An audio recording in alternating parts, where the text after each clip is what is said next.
Our podcast reviews well-known movies and contains spoilers. The podcast may contain mature subject matter and mature language. Listener discretion is advised. Enjoy the show. Quiet on set.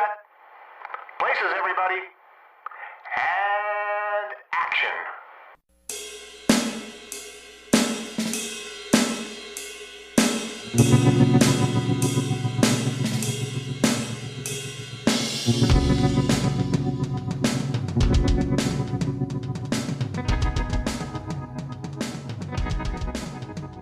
Welcome, everyone, to the Hooked on Movies podcast. Today, we will be looking at the 1974 Mel Brooks classic comedy, Blazing Saddles. With me are Ken. Excuse me while I whip this out. And Ted. These are just people of the land, the common clay of the West. You know, morons. And I'm That's Eric. us. That's us, we're morons. I want rustlers, cutthroats, murderers, bounty hunters, desperados, mugs, pugs, thugs, nitwits, halfwits, dimwits, vipers, snipers, conmen, Indian agents, Mexican bandits, muggers, buggerers, bushwhackers, hornswogglers, horse thieves, bull dykes, train robbers, bank robbers, ass kickers, shit kickers, and Methodists. That's just in my personal life. All right, let's talk Blazing Saddles. Ted, give us the details of this one. Okay, Blazing Saddles is directed by Mel Brooks. It was a screenplay by Mel Brooks, Norman Steinberg, Andrew Bergman, Richard Pryor, and Alan Uger. It has a running time of 93 minutes, a release date of February 7th, 1974. It had a budget of $2.6 million and a box office gross of $119.6 million. Blazing Saddles stars Cleavon Little as Sheriff Bart, Gene Wilde as the Cisco Kid, Slim Pickens as Taggart, Harvey Korman as Hedley Lamar, Madeline Kahn as Lily Von Stoop, Mel Brooks as Governor Lepetomaine and the Indian Chief, Burton Gilliam as Lyle, Alex Karras as Mongo, David Huddleston as Olson Johnson, Liam Dunn as Reverend Johnson, John Hillerman as Howard Johnson, and George Firth as Van Johnson. Oh, you're not going to put anyone else in? No Johnson and Johnson? No Gabby? Olson Okay. Johnson. Well, thank you for that, Ted. I'm curious to see if you could find any bad reviews for this movie.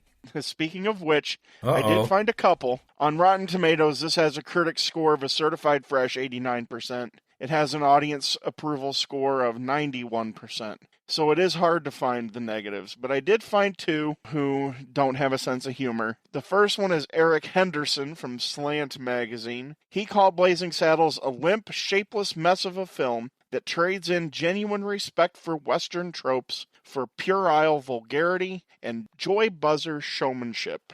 Vincent Canby of the New York Times also has no sense of humor. He said Blazing Saddles has no dominant personality, and it looks as if it includes every gag thought up in every story conference. Whether good, bad, or mild, nothing was ever thrown out. On the positive side, I picked these two. I picked Richard Scheichel of Time magazine, who's pretty famous. He said, "Gall darn it, if the whole fool enterprise is not worth the attention of any moviegoer with a penchant for what one actor, commenting on another's, Gabby Hayes imitation, calls authentic Western gibberish." And then Roger Ebert of the Chicago Sun-Times said, "There are some people who can literally get away with anything, say anything, or do anything, and people will let them. Other people attempt a mildly dirty joke and bring total silence down on a party. Mel Brooks is not only a member of the first group, he is its lifetime president.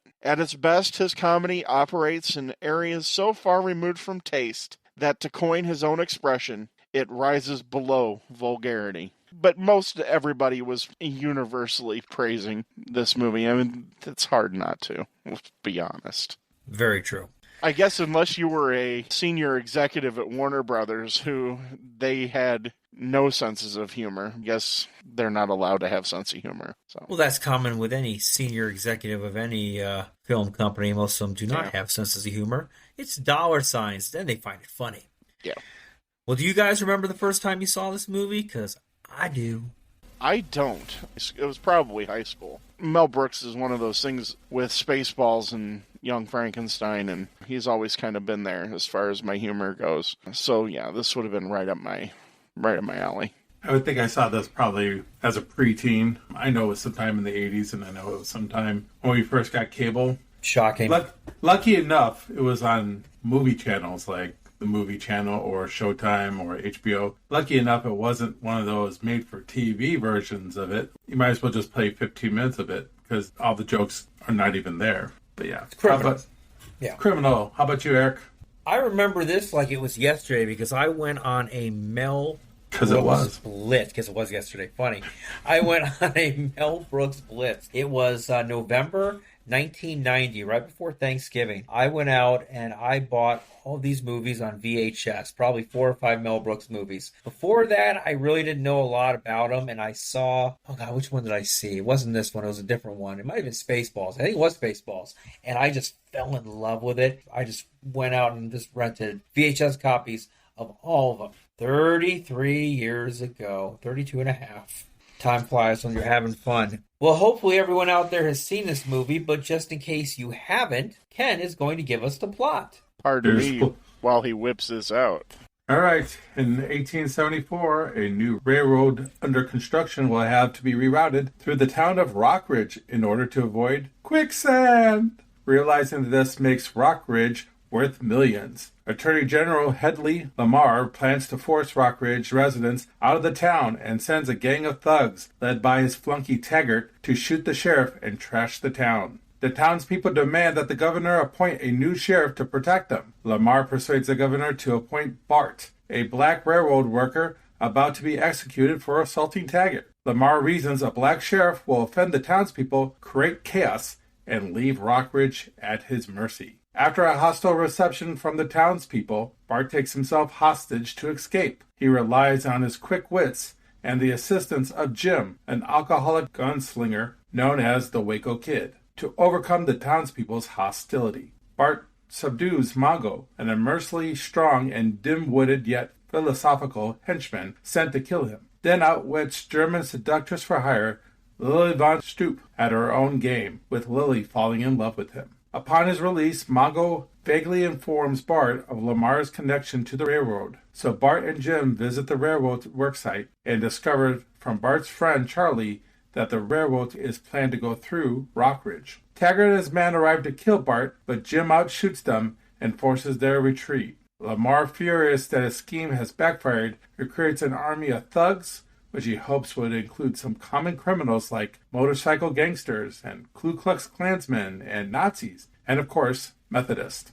East of Rockridge, Bart introduces the white townspeople to the black, Chinese, and Irish railroad workers who have agreed to help in exchange for land. Bart explains his plan to defeat Lamar's army. They labor all night to build the perfect copy of the town as a diversion. When Bart realizes it will not fool the villains, the townspeople construct copies of themselves. Bart, Jim, and Mongo buy time by constructing a toll booth, forcing the raiding party to send for change to pay the toll. Once through the toll booth, the raiders attack the fake town and its population of dummies, which have been booby-trapped with dynamite. After Jim detonates the bombs with his sharp shooting, launching bad guys and horses skyward, the Rockridgers attack the villains. The resulting brawl between townsfolk, railroad workers, and Lamar's thugs literally breaks the fourth wall and bursts onto a neighboring movie set where they are filming a musical number. The fight continues into the studio commissary for a food fight and spilling out to the Warner Bros. Film lot onto the streets of Burbank. Lamar, realizing he has been beaten, hails a taxi and orders the cabbie to drive him off this picture. He ducks into Mann's Chinese Theater, which is showing the premiere of Blazing Saddles. As he settles into his seat, he sees an on-screen Bart arriving on horseback outside the theater. Bart blocks Lamar's escape and shoots him in the groin. Bart and Jim then enter the theater to watch the end of the film, in which Bart announces to the townspeople that he's moving on because his work is done, and he's bored. Riding out of town, he finds Jim still eating the popcorn and invites him along to Nowhere Special. The two friends briefly ride into the desert before dismounting and boarding a limousine, which drives off into the sunset. The end. So let's talk Blazing Saddles. We enter this movie in the desert. Railroad is going through on its way to Rock Ridge. and we're introduced to several of our characters at this point. Yeah, we get to see Bart. They're working on the railroad itself. Of course, the thugs there are giving them a hard time not working hard enough because it's going to be at least 114. And they're trying to get them to sing some work songs. That's a nice way to put it. That's a nice way of very putting nice it, way right? of putting it there. Okay, this is set in the Old West. So 1874. yeah, 1874. 100 years before our movie was made. Right, so we're not too far away from the Civil War. And because of the nature of the people who are working on the railroad, the bad guys want the railroad workers to sing slave songs. Slave songs. Spiritual slave Spirituals. songs. Yeah, they want them to sing Spiritual slave spirituals. songs. Nice way Like- of putting it again.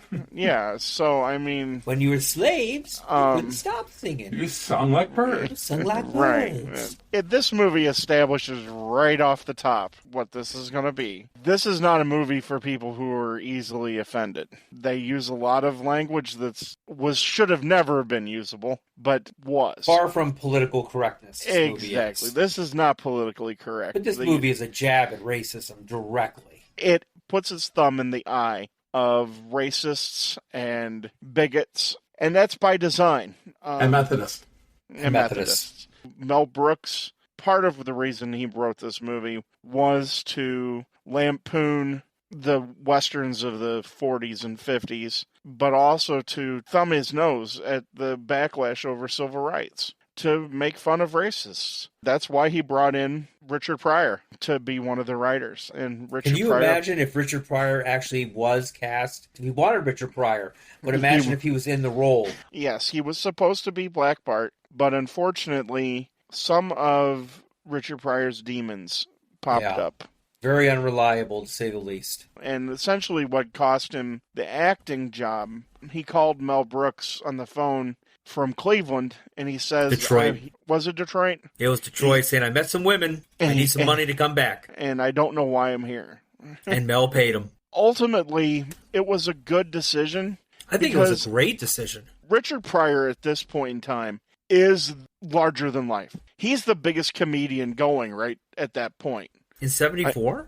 No. Around that time. 73, 74? Actually, this was started to be made in 72. I don't agree. He was really unknown huge. at the time. His stand-up was huge. He was already controversial. He and Carlin were they were tearing up the stand-up scene. Him, Red Fox. There was a reputation. And He wasn't an actor. He wasn't doing acting yet. No, he wasn't Straight acting. He was- stand-up. but his reputation was out there. Richard Pryor was all over like late night TV, like doing the 5-minute stand-up and everything. And the sad thing about that is, like, he was on all those shows. Oh, his stand-up was so clean. oh It yes, was not Richard Pryor at and all on those stages. he and Carlin both flipped. Yeah. And when they both flipped together, they took off together. With him came a reputation of being not a clean comic and everything like that. So if he's in this movie, all of a sudden the attention's going to be on that and not on Cleavon Little. What did And Cleavon Little do before this? What's his he background? was a Stage. Broadway. Stage? Yeah, he was Broadway. stage? Okay. And he was also had a TV show at the time. I think he played like a medical doctor. Or, I'm not sure what the name of the show was, but I think it ran from like 72 to 74 or something Got like it. that. His timing here is great. And Richard Pryor famously said as far as Cleavon Little being cast, and these are Richard Pryor's words, he said, most people could conceivably think that I'm Cuban. They said, but when Cleavon walks in the room, nobody has any doubt as to who he is. And that's Richard Pryor. This is blue comedy at its finest. This is not for the faint of heart. This is not for the pearl clutching scene. This is real life comedy. I like the idea of Cleavon Little here as well. One of his first major films that he's done. I mean, we talked about that he was on TV and on stage, but he had never did a movie, at least to this magnitude. And Gene Wilder took it upon himself to kind of coach him on this role. And Gene Wilder actually said he was awesome to work with, which is funny compared to what Gene Wilder had to say about Richard Pryor, even though they did a few movies together. Because Richard Pryor, even later on, like in Stir Crazy and movies like that, unreliable. He got, unfortunately, worse as he got older. Because he was a great writer for, like, the Flip Wilson show. He knew how to write. He had writing credentials, so bring him on as a writer made a lot of sense. But even outside of that one incident that you mentioned, Eric, they had mentioned that Pryor was late all the time for these type of meetings, these writing meetings. Just imagine if he had to be an actor in this film. I'm happy they went with somebody that I think was more reliable in this situation, and I think Cleavon Little plays it perfectly. I don't know if Richard Pryor could do much better than Cleavon Little does because of what is required of the role. All the funny stuff happens around the Bart character. Bart is kind of almost more of a straight man. He has some funny lines. Excuse me while I whip this out. But he doesn't But he really even play. plays that straight. I don't think that's a Richard Pryor strength to play it straight. At least not at that particular time in his career. It's a shame that his career really didn't take off after this. You see him in a handful of movies and goes back onto the stage. The only time I really remember him in anything else is Once Bitten with Jim Carrey. He plays Lauren like Hutton. Yeah. he kind of plays like a Renfield type of character. And then he unfortunately died really young, I think in his mid-50s due to colon cancer, and he also had like stomach problems throughout his whole career. Unfortunately, his career never took off. If you only had one great moment in time, and this is it, I think you should be proud of yourself. His timing here is absolutely tremendous. I can't picture anyone else in the role, to be honest with you. Even Richard Pryor. I can't. A lot of people compared this to like a Bob Hope, Bing Crosby type of movie as far as working off of each other, Gene Wilder and Cleavon Little. And I see it. When I heard that somebody said that, I said, yeah, that does remind me of like a buddy film like that because they did such a good job of playing off each other. Which is interesting because that scene, like at the beginning, the jail scene where you have Gene Wilder upside down and they first meet, they didn't play together in that first scene because Gene Wilder wasn't originally cast as the Waco Kid. I forget who the actor was, but he was so drunk in real life that he was, I guess, throwing up. Mel Brooks says he was vomiting some green stuff up. Ew. And so they ended up shooting Wilder's part by himself later on. They just edited the two together. Wasn't he an old Western actor? He was. He was supposed to be like blind and... Mel Brooks wanted somebody who was older and actually had a drinking problem.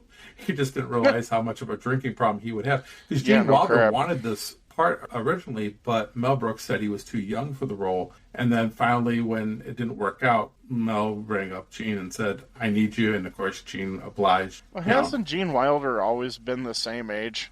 He always looks like the same age. Even in his first role in Bonnie and Clyde, he still looks like Gene Wilder.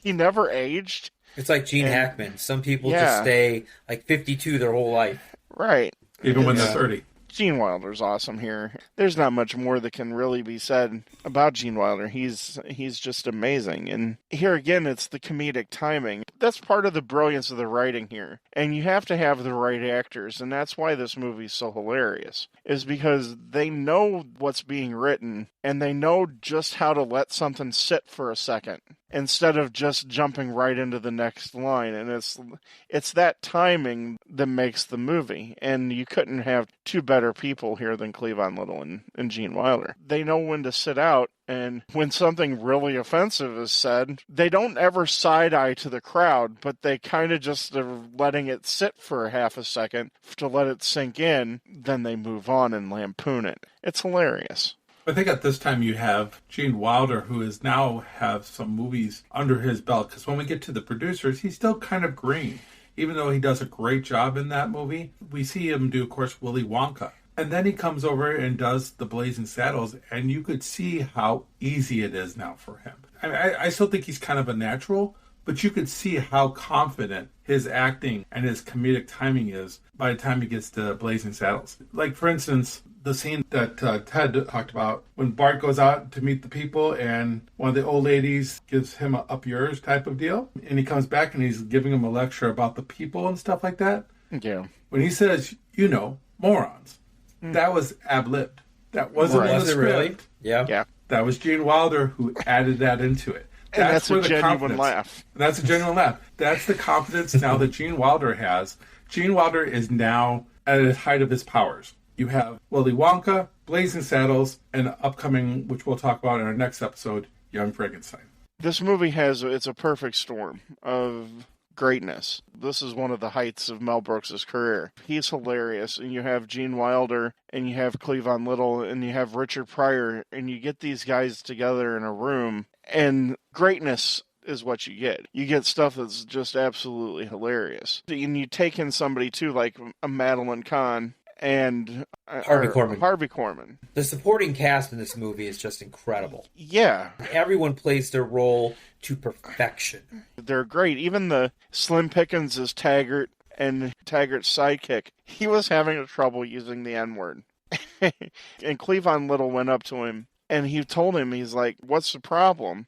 He goes, I can't call you that. He goes, I like you. You're my friend.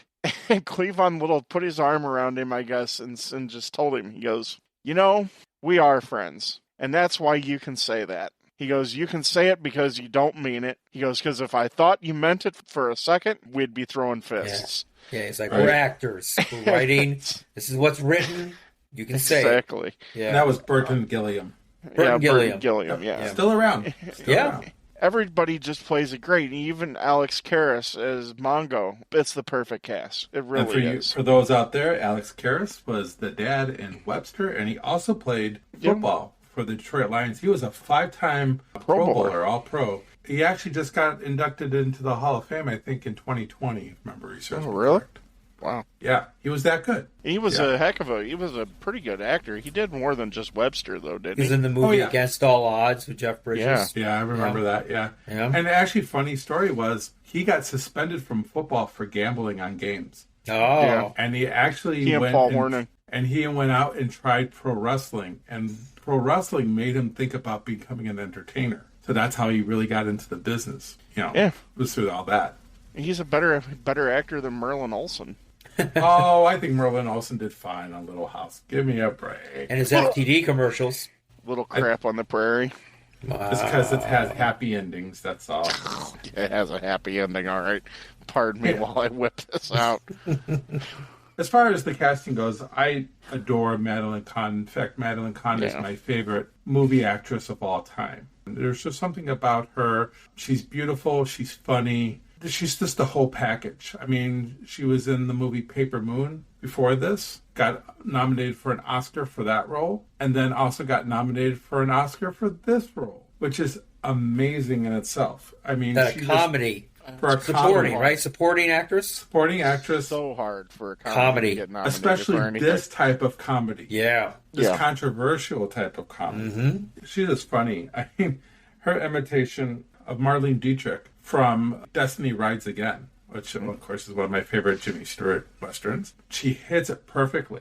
In fact, I'm kind of surprised she didn't get sued by that family for her imitation of her, because it's dead on. I love the stage performance. I love I'm Tired. Now, Mel Brooks does a great job with the music here. When he writes the actual theme song to Blazing Saddles and I'm Tired. You get Count Basie in there, too. And actually, later on in High Anxiety, he gets an Academy Award for the song. So he's very gifted in writing. We talked a little bit about that in The Producers. So some of us didn't like some of the songs in The Producers for the musical. But here, and around this period of time, he could really do no wrong, it seems. Well, the great thing about the Blazing Saddles theme is that they didn't tell the guy singing it that it was a comedy until it was over. And then once he saw the script, then he realized what he was being a party to, and he signed off on it that it's okay. But they told him that this is a serious Western. And he sang it like one of those cheesy BS John Wayne dollar movies. Now, Ted. Come on. It sounds like the song, The Man Who Shot Liberty Valance. It's kind of in the same vein, and it doesn't sound like it's comedy written song, so it played seriously. It's perfect. Why it works really well at the beginning of the movie. Going back to Madeline Kahn, I wish we had more Madeline Kahn. I just simply adore her. And then her seduction scene with Bart trying to seduce him, and then of course he turns it around on her. It's true. It's true. Yeah, just the way she said, even when he reads the letter. When he says it to him about coming back to his blessing room, yes. the way he reads it is perfect, because it's exactly how she would have said it. And unfortunately, she also left us very young, and she died of cancer, I think, in her mid-50s. And of course, she's known for other Mel Brooks movies, History of the World Part 1 and High Anxiety, just to name a couple other movies, and I think she Young works with Frankenstein. Yeah, Young she's in Frankenstein, Young which Frankenstein, too. which we'll yeah. talk about next. And then she works again with Gene Wilder later on in Sherlock Holmes' Smarter Brother. She has that repertoire with Gene Wilder as well. And Gene Wilder actually has said that she is the most gifted actress that he's ever worked with, that he's ever known. She is really important to this film. It's that nice diversion that we get outside of the two main leads. And I think she just knocks it out of the park. And the fact that she got the Best Supporting Actress nominee is well-deserved. Oh, yeah. And that's a debate for another time, but there's a lot of people that believe that comedy has always been short-shifted by the Academy. And there's people that actually believe that it's harder to do comedy than it is to be like a regular actor. It's insane how many comedies get overlooked by the Academy, and the fact that she got nominated for this, it's a testament to her. And yeah, she is great. She's awesome here. Her timing is perfect. One of the little subtle things that people might miss is when Taggart's army goes into the fake Rock Ridge, she takes the Nazis aside and is singing the song from the producers Right. with the Nazis, and she's got them all cornered by themselves. Just as a funny little thing like that, just something simple like that, but she elevates it so you notice it.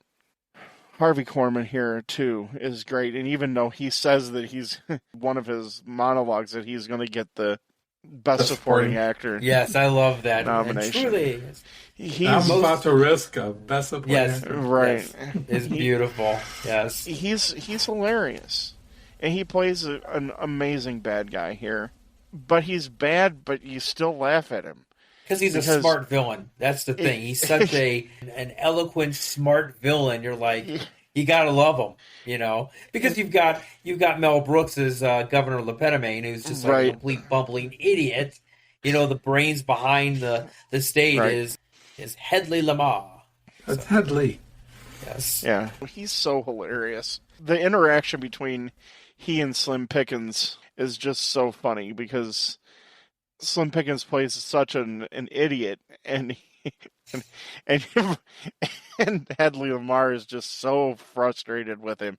He just plays it perfectly. It's here again. That's another guy that's really at the top of his game. I mean, it's a testament to him too. I mean, if you look, some of the most classic moments in comedy TV history come from the Carol Burnett show with him and Tim Conway. And I think it's that TV show that actually helped him develop into this type of actor, because he does so much sketch comedy and ad-libbing and things of that nature. I think he uses that experience to great effect here.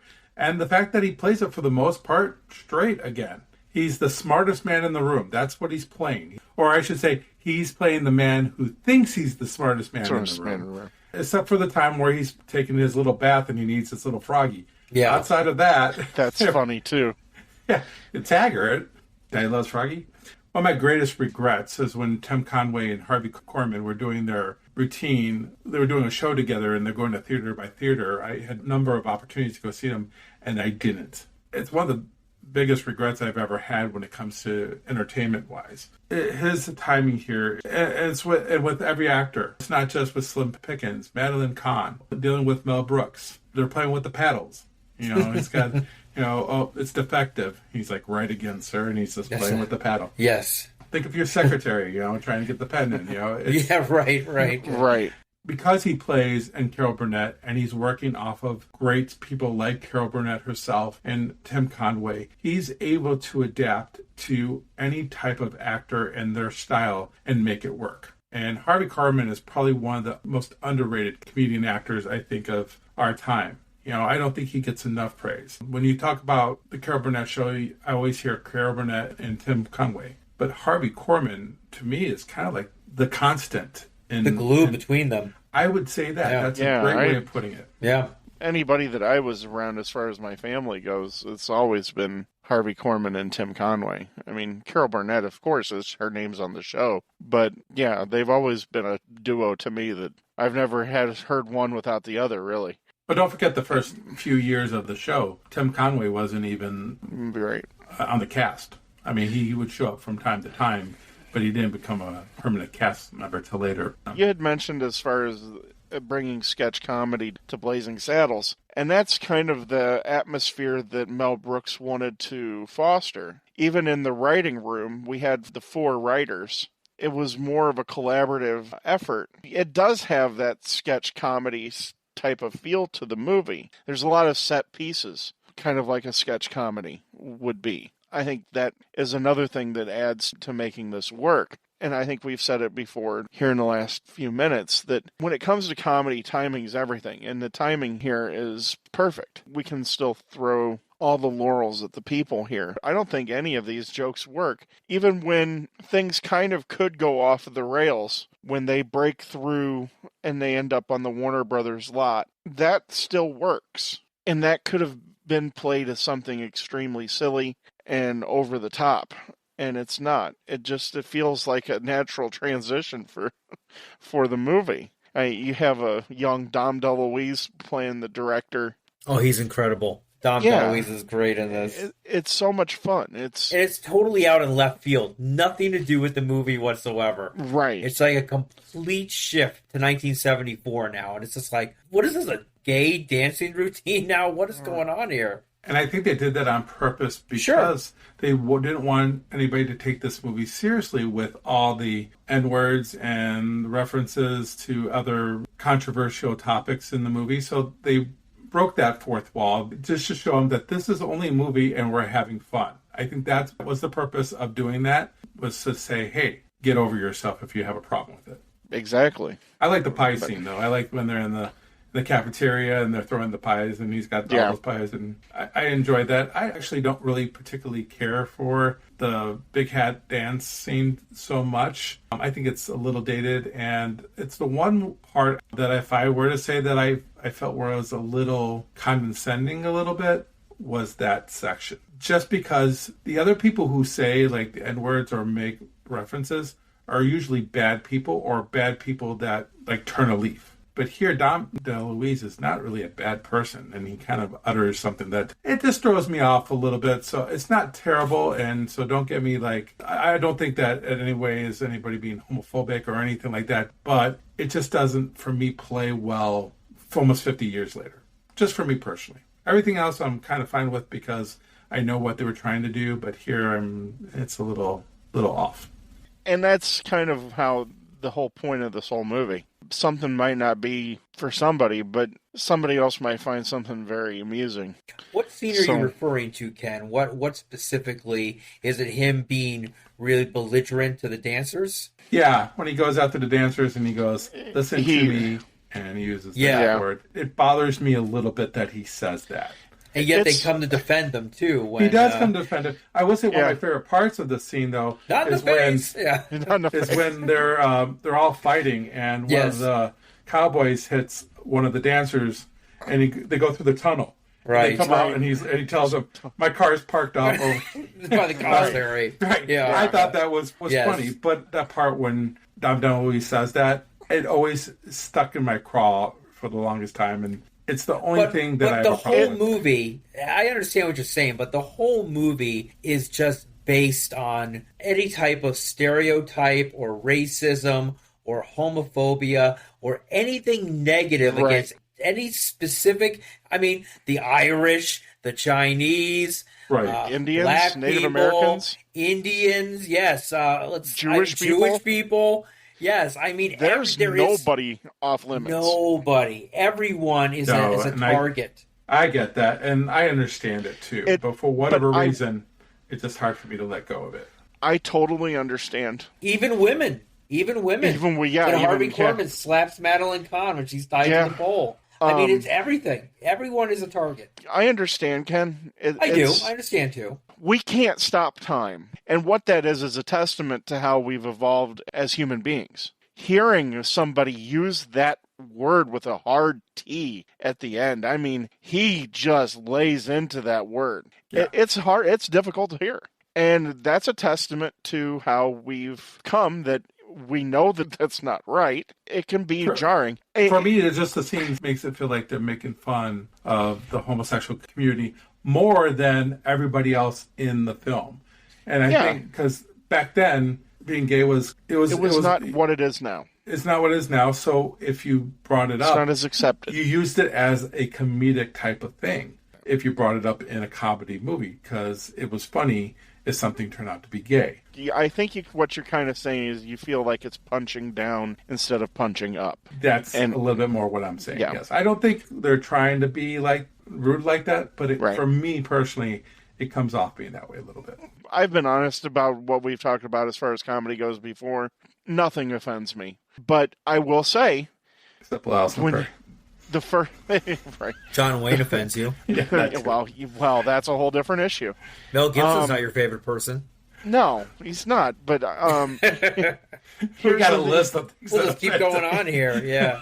But when it comes to comedy, I'm pretty open. The first time that they use the N-word right at the beginning of the movie, it's jarring. My mind has to shift going to, this is comedy, and this is what I'm watching Blazing Saddles. That was the first time you saw it. Do you remember that? Oh, I can't...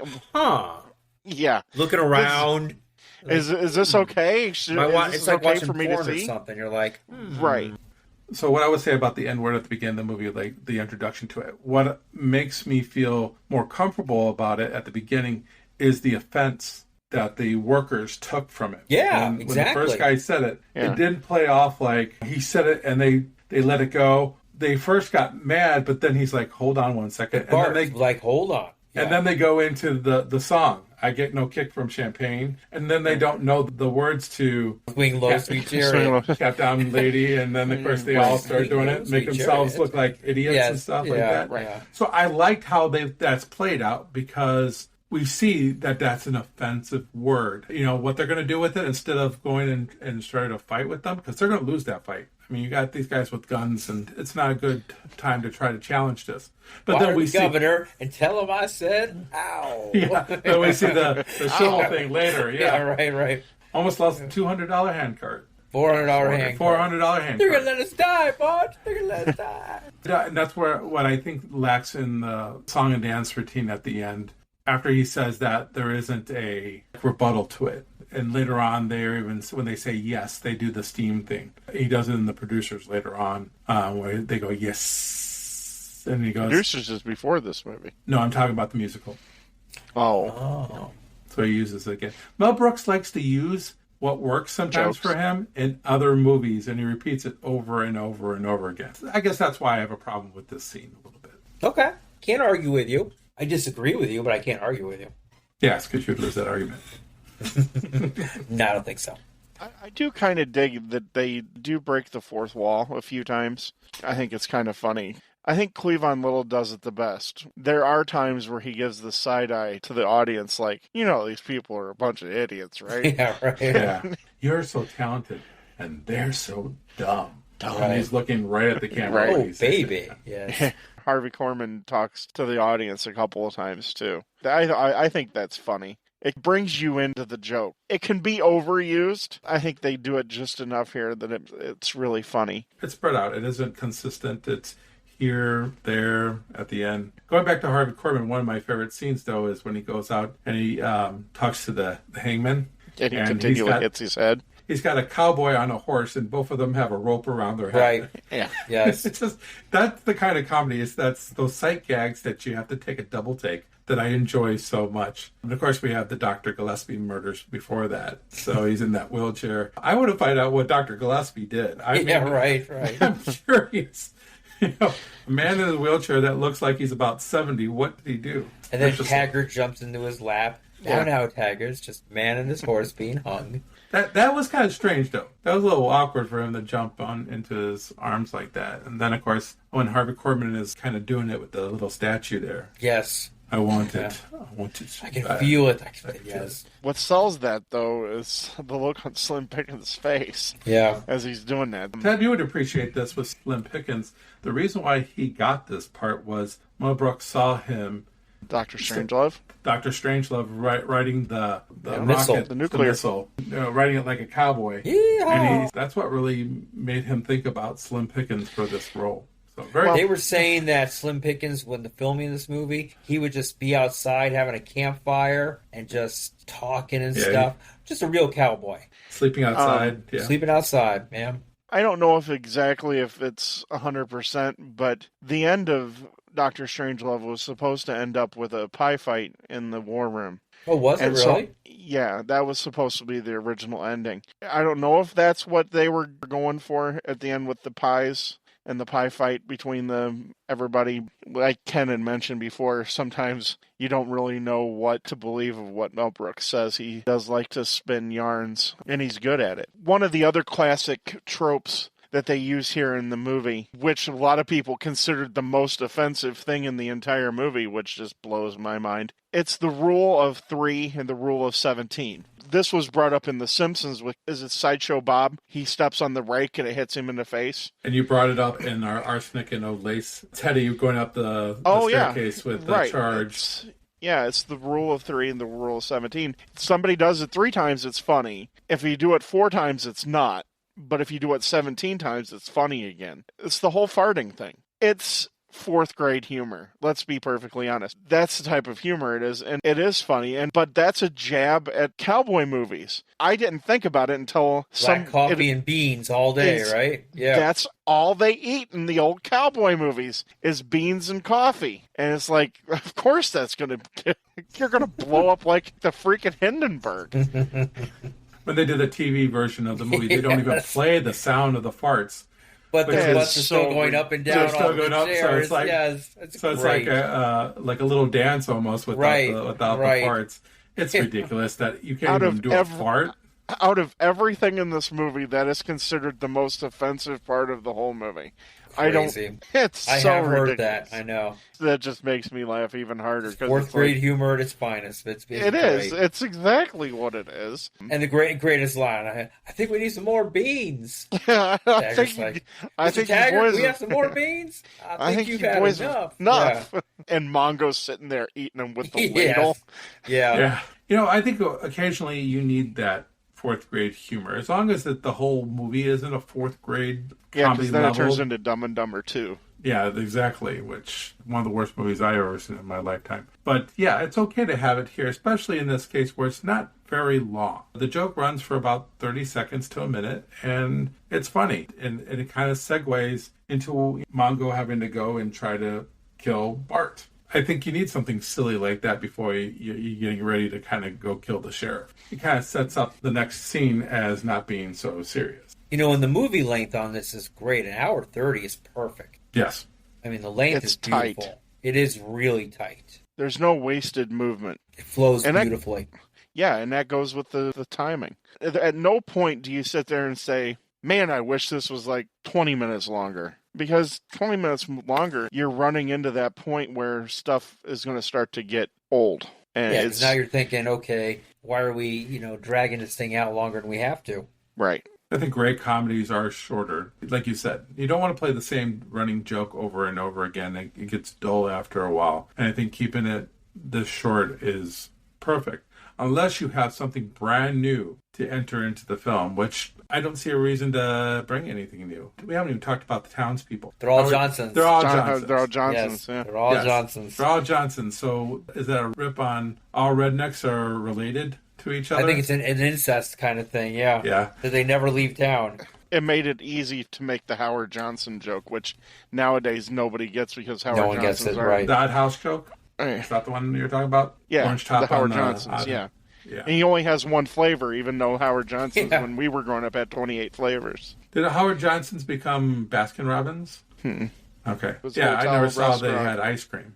Howard Johnson. Yeah, that's what they were famous for, 28 flavors. Oh. I did not know that.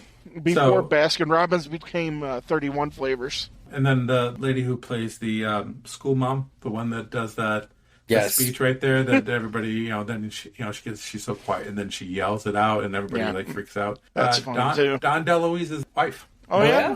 Okay. Yeah. John Hillerman, very funny. Howard Johnson, he later went on to Magnum PI. Higgins, exactly. Higgins, yes. And Tom Huddleston. Yeah. Ended up later in life being the distinguished Mr. Lebowski. a lot of people that have gone on to do other things in this movie. The older Johnson with the small circle glasses, he's a famous actor from Westerns and Western TV shows too. I can't exactly place exactly where he's in, but I've seen him in other things as well. These are character actors that fit in really well. A lot of these character actors that are playing the Johnsons, we just see them in so many other movies playing so many different parts. But I like the Preacher, too. I love when he talks about people stampeded and cattle rape. I just thought that was like one of the most hilarious lines. And that's the other thing about this movie is the lines are all over the place. Before we started this, we were trying to think of our lines, and there was so much that are just so classic and so funny that it was hard not to use any of them. It was. People of our age, this is the kind of movie that we quote back and forth to each other because we're all in on the joke. But when Mel Brooks received the Kennedy Center honors, Barack Obama's the one that gave him the honor. He talked about how much he enjoyed this movie. People of our age, this is a movie we quote to each other, and we're all in on the joke because we all know what they're making fun of. we get it. And the funny thing is, when we were younger and we didn't get it, it was still funny. And as we've gotten older, you laughed more at the fart jokes than anything else. Yeah, I mean, it's one of those films like Airplane where you're not going to get all those jokes when you're younger, but as you get older, you start realizing, oh my goodness, that's what they meant by that. That's what they meant by that. And that's why it's one of those movies that's lasted as long as it does, is because people can, like us, can come back to it now and go, wow. It continues to amaze us when we watch the film. It's like the line when the governor keeps calling him Hedy Lamarr, and he's like, it's 1874. You'll be able to sue her. I didn't know what they were talking about.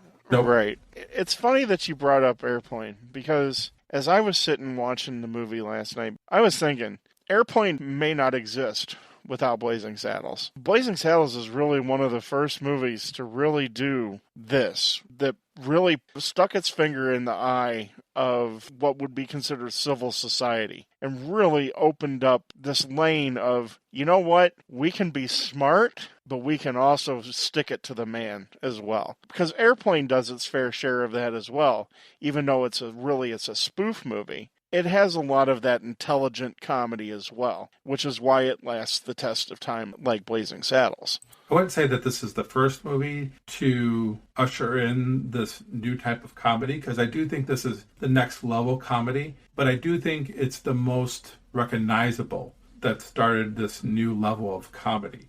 Or in your face. Yeah, the more in your face type of comedy. I mean, we've seen other movies do it. I think a funny thing that happened on the way to the forum, was before this, I think kind of one of the starters of that. But this movie, I think, is really the one that people look at that made that jump for, like you said, for movies like Airplane, Kentucky Fried Movie, that next level of comedy, which is not totally stupid. You have to have some intelligence to get half of these jokes. The other half of the jokes, you don't need any intelligence at all. Right. It's fourth grade humor. So I think that's what I like about this film, is it has a combination of both. It lets us gradually grow up with it, just like Airplane. And if I go watch Airplane right now, I'll probably still see something that I hadn't seen before and be like, oh, I get that, or I didn't notice that before. So this movie helps usher in a new era of comedy. Without Blazing Saddles, would Airplane have been able to make a pedophile joke?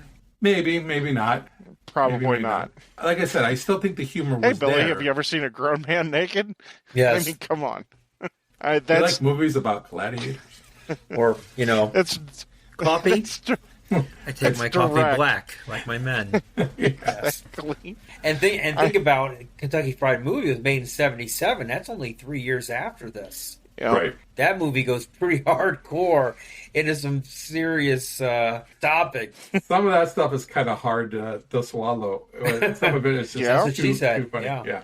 I think this movie sets the bar. It is so intelligently put together, the way the humor and the writing and the acting and the plot. It is just incredible. So here's the question, because we've Yes, talked sir. about this outside of the podcast. Okay? Can this type of movie be made now? No, absolutely not. God, man, And I if wish it was made, it would probably be made on Netflix or it would or be something of that streaming. It would be something different. That's so tough. I don't think Because- it can be made. It definitely would I not don't- have the same effect. No, it wouldn't. Is that a chicken and egg question? Because without this movie, there's nothing like it.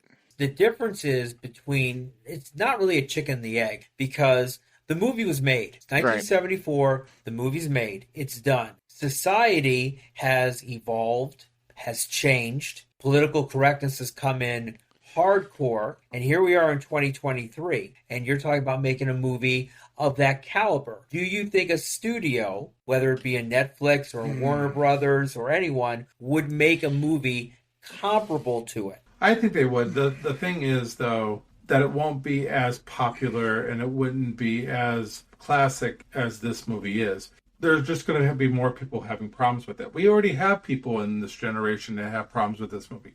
There are political correctness, absolutely. There's organizations out there that want this movie banned, which is ridiculous. Oh, wow. You know, so I have not read that, but is it the Methodists again?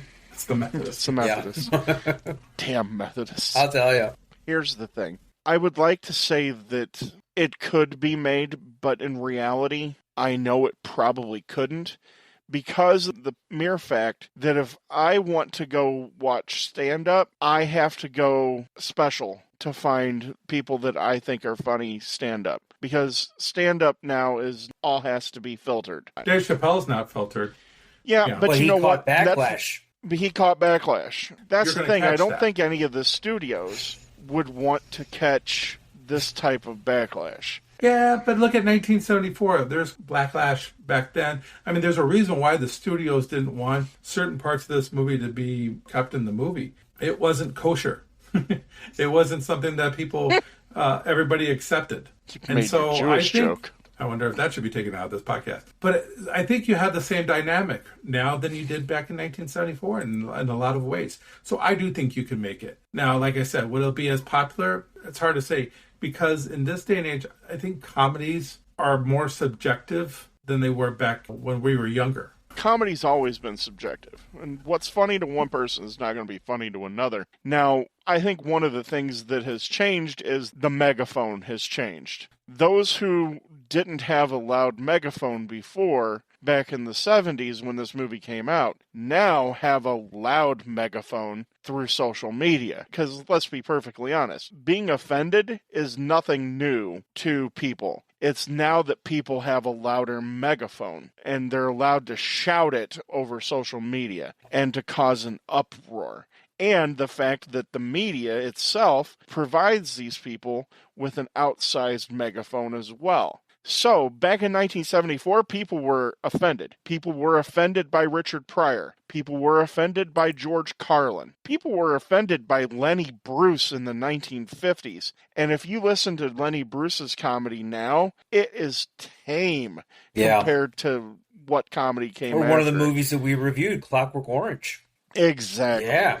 If they made this movie today, it wouldn't have the same effect because this movie was made. And it would just be looking like you're just trying to rip off Mel Brooks. What the criticism, I think, ultimately would be if you get through all of the bull and the loud megaphone people, the criticism that the three of us would have is that you're doing a second-rate Mel Brooks. This has already been done, and you brought nothing new to the table.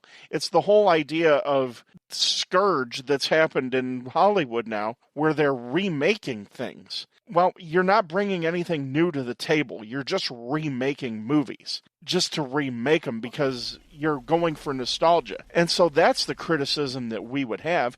Oh, so what? You're going to remake Blazing Saddles, but it's not going to be nearly as funny. You're not going out on a limb anymore. This would be the Clerks 3 argument. Pretty much. Or the Hangover 2 argument. I mean, yeah, you're not breaking any new ground. Dumb and Dumber 2. You are, because this ground had already been broken. Yeah.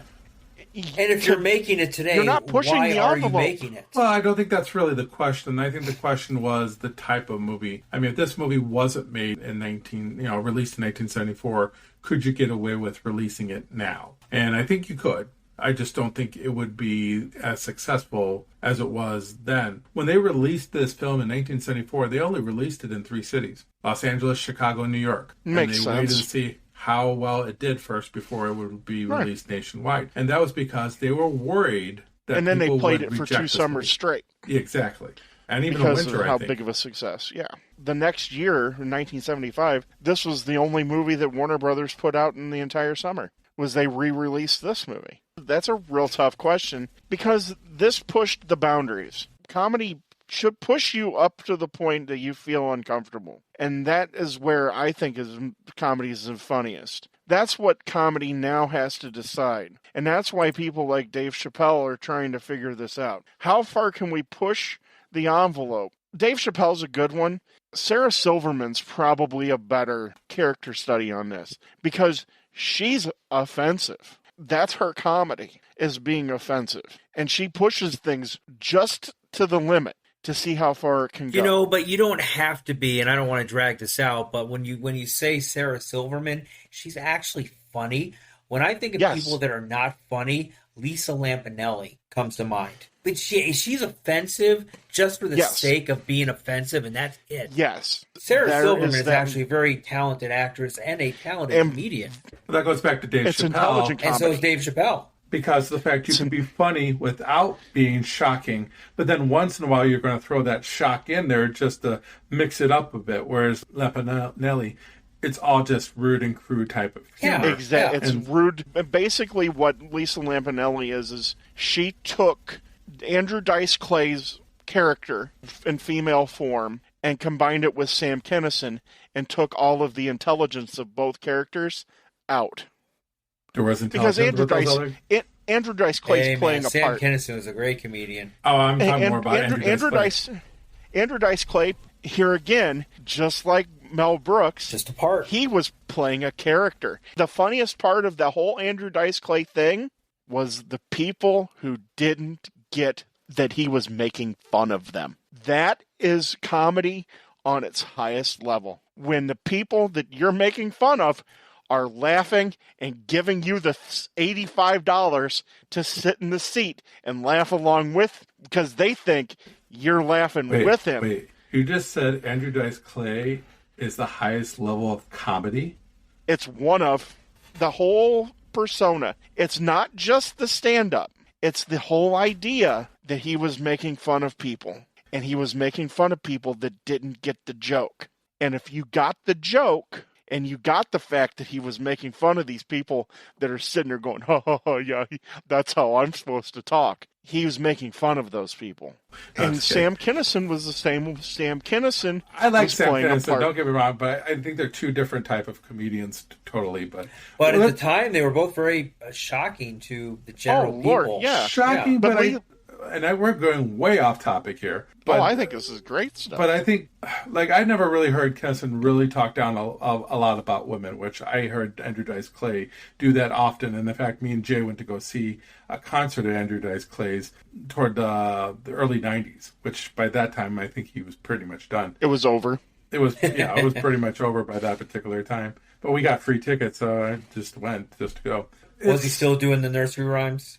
Yeah, he was still, just because everybody expected him to do that. Hey. It goes again to what Blazing Saddles is. Right. Blazing Saddles is intellectual. It's intellectual comedy. It's not trying to be like these movies like 2000s that were just all about shock. They were a superhero movie and an epic movie, and all they were doing was making fun of other movies, but they were doing it in such a shocking way that none of it was intellectual and falls flat, because all they're trying to do is potty humor from start to finish. Whereas movies like Airplane and Naked Gun, there's intellectual comedy in there, and they give you a little potty humor here and there. Like if you try to do a Blaze Saddles movie in this day and age, it still works as long as you have intelligent comedy backing it up. Here's an easy question for you guys.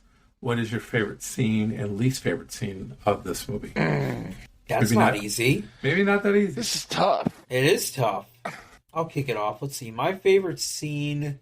This is tough. It's not the farting scene. I can tell you that. I like the farting scene, but it's not the farting scene. My least favorite scene is clearly the one where Lamar's is in the tub talking to his rubber froggy, which I don't think they had rubber froggies and duckies in 1874. I thought that scene was a little not needed. I'm like, where are we going with this? He's the smartest man in the room, but yet he's talking to his does Froggy love Daddy? Daddy loves Froggy. I'm like, all right, calm down. My favorite scene, I'll be honest with you. My favorite scene in the movie is the one made for TV when Governor Lepetamy is getting out of the stagecoach and talking to the reporters and then taking pictures with the fake townspeople. That scene just cracks me up. It's not in the movie, it's in the TV edited version, but it's just so damn stupid and funny. I get a kick out of it every time.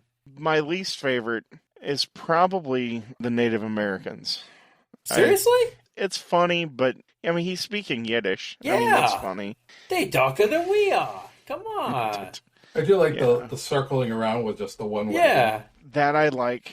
I can see why. Maybe, I would say maybe the whole idea of them pulling up to the premiere of Blazing Saddles. I don't necessarily care for that. Well, that'll be my least favorite, even though I think it's funny. And that's another thing that Mel Brooks brings back again in Spaceballs. But part of the scene that I like the most, it's so tough. I love it when Cleavon Little thinks that he's going to go out and he's going to be universally loved, and he gets the old lady craps on him. And Isn't it a beautiful morning today? and he comes back in, and then that's the line that I said at the beginning. The whole interaction between him and... The reality hits him, right? Yeah. Yeah, and the realities hit him, and then Wilder gives his speech, and he calls them, morons. Yeah. And because I think that sums up the movie very concisely in that whole 5 minutes. You should get all of the jokes after that scene. That makes me laugh every time, too. I would say my least favorite will be, unfortunately, when they break the fourth wall. Once they break the fourth wall, it kind of goes downhill for me a little bit there. It doesn't match up to the rest of the movie. Oh, you mean the Warner Brothers? Once they break into the other set. The Warner Brothers lot? Yeah, and then, well, not just, the lot. So when they're doing the musical, I like the pie fight. That's okay. But I agree with Ted. The rest of the way, when they're in the movie theater and then they're watching themselves, it just doesn't end. It's very meta. Very meta. It is very meta, but it's just not funny. It just loses me a little bit. Now, see, I wasn't crazy about the pie fight. You probably liked it because it's very like Marx Brothers or very silent movie era stuff there. There you go. But I didn't think that. I know. I didn't think the pie fight was really even needed. It might not be needed, but I think it's okay there. I just felt like the last maybe fifth of the movie is just kind of okay. It's not bad by any means. I'm not saying I hate it. I don't hate it. I understand what they were trying to do. And for me, it doesn't work as well. As far as the best scenes, I hate to cheat here and have a tie, but it is the Madeline Kahn's "I'm So Tired," and then it's when Gene Wilder's character is talking about why he retired as a Waco kid, and he's talking about everybody was trying to go after him and have a gunfight, and then he's one-on-one with an 8-year-old kid. Yeah. And so he drops his guns and he turns around and the little bastard shot me in the ass. Yeah. The first time I heard that, I cracked up laughing, and to this day, it's for me my favorite line. So I think that is probably my favorite part of the movie. And I think that we just summed up in this whole section, this little section here, as to why comedy is so great and why it's subjective. There's parts that some of us find funny one way and some of us don't find it funny the other way. And I think that's a testament to this movie, and I know that I've probably overused that particular phrase, that how good this movie really is. We've just proved exactly why it works. No matter how hard we try, we're not going to be able to articulate how awesome this movie is. You have to see it for yourself multiple times to understand the value of it. I mean, we've done our best that we can to give you why this movie is so amazing. But I think at the end of the day, anybody who reviews this movie is going to fall short because it's just on another level. I think we're playing our cards here on our reviews early. Well, why don't we go to our reviews then? Let's do it. Unfortunately, I think we did. Let's go with the reviews. I'll kick it off. Mine's easy. I love this movie. It's a top 10 movie for me. Everything is great in this movie. Even the stupid little nitpick stuff that we talked about doesn't even faze me on it. It's an hour and a half of pure comedy, and I love the fifth wall stuff at the end. I don't think it's the greatest part of the movie, but I still love it. The movie is a solid A for me. It's top 10 in my life. Ken. I love this movie. I do think it's one of those movies that if you came to me and talked to me about it about 10 years ago, I would probably tell you it's a top 10 movie for me, but throughout the years it has gone down slightly for me. But I did just mention how iconic it is and how hard it is to even tell you how awesome this movie is, just because comedy is subjective, for one thing. So as Ted said earlier, one person, might get a joke one way and the other person's going to get the joke the other way. My problem is the last fifth of the movie. So like the last 10 to 15 minutes of the movie, I don't think sustains what has been done in the first hour and 15 minutes of the movie. It's hard to keep that up. It's hard to keep up from start to finish that type of, amazement. Gene Wilder is incredible as Waco Kid. Cleavon Little, I think we all agreed on it. We prefer him here over Richard Pryor, which is kind of amazing since how gifted Richard Pryor is. But I think for this movie itself, Cleavon Little was perfectly cast. And I said this a number of times. Madeline Kahn is my favorite actress, and this is the movie that started it all for me with Madeline Kahn, and she's perfect. Well-deserved Academy Award nomination. I don't know who won, but they must have did a heck of a job because Madeline Kahn did a heck of a job here. And we also talked about Harvey Korman. I could go down the list of more actors that did such a great job here. These four mains that I just talked about, their chemistry with each other is amazing. On that note, I'm going to go straight to my grade because we've talked about it long enough. For me, it's an A-. Looks like Ingrid Bergman won for Murder of the Orient Express. Interesting. Good for her. That's weird, yeah. Yeah, Madeline Kahn was nominated. Diane Ladd for Alice Doesn't Live Here Anymore. Talia Shire for The Godfather Part 2. Interesting. Ingrid Bergman for Murder on the Orient Express. And Valentina Cortez for Day for Night. I don't know that movie. I don't know that movie, but the other ones I know, and they're decent performances, so I'm not going to argue with it, but I have my preference. Hell, I'm surprised Talia Shire didn't win. Godfather rolling away with everything. But how about you, Ted? What are your thoughts on this? This movie is just awesome because it thumbs its nose at everybody, and it is unapologetic in how it lampoons people and shows the idiocy of how stupid some people can be. Like I said before, it's all summed up perfectly in exactly what Gene Wilder says. Morons. There isn't one part of the movie that doesn't work. Eric is 100% right here. It's an hour and a half of comedy. And at the very least, it should make you smile. You have to get to the deeper meaning, and that's what I really like, is comedy that makes you think. And this movie should make you think. This is a solid A for me. Definitely one of my favorite Mel Brooks movies. It's one of my favorite comedies. I can't imagine somebody being so uptight that they wouldn't even consider watching the movie because of something that might be slightly offensive. I don't understand that mentality, but for those of us who do, I will watch this movie until I can't breathe anymore. And I watch this movie probably maybe once or twice a year. Definitely a solid A for me. Well, I would say, at least in recent memory of movies that we've reviewed, we've all given this the A category. Yeah, this is an A for all of us. And Ken, what movie are we going to be doing next time on the podcast? It's another Gene Wilder, Mel Brooks collaboration. It's Young Frankenstein. With another phenomenal supporting cast in this one. Can't wait to sit down and watch it and talk about it with you fine people. That is knockers. Thank you, Doctor. Yes. Terry Gard is our finest. So we're looking forward to talking about that one with you. Ted, where can they find us out there on the World Wide Web? We can be found on Twitter at hookedon_movies. And on whatever platform you're listening to us on, whether it be Good Pods, Apple, Spotify, Anchor, if you can, leave us a rating and review. It helps us get noticed and get looked up, and hopefully one day we will be able to achieve our goal of being a Rotten Tomatoes critic, because I think we're better than some of the schlock that they have on there right now. Agreed. And Ken, you're doing a lot there on Facebook. I've noticed a lot of those great articles on some of the movies we looked at.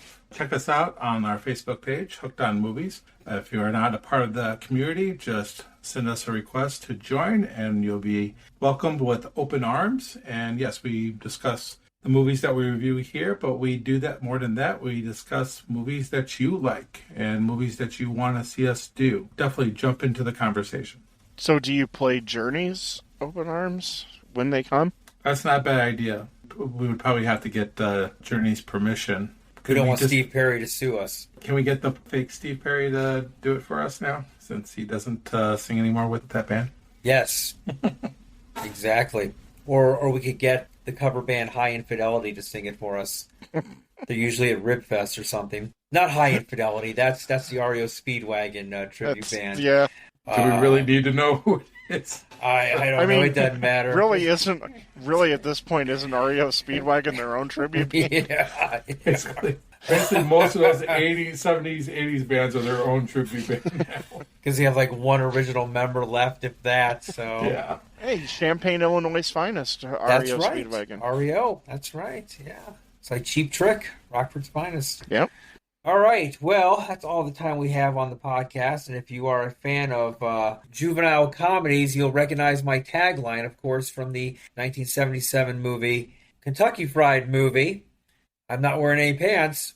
Film at 11. See you at the movies. See you next time on Hooked on Movies.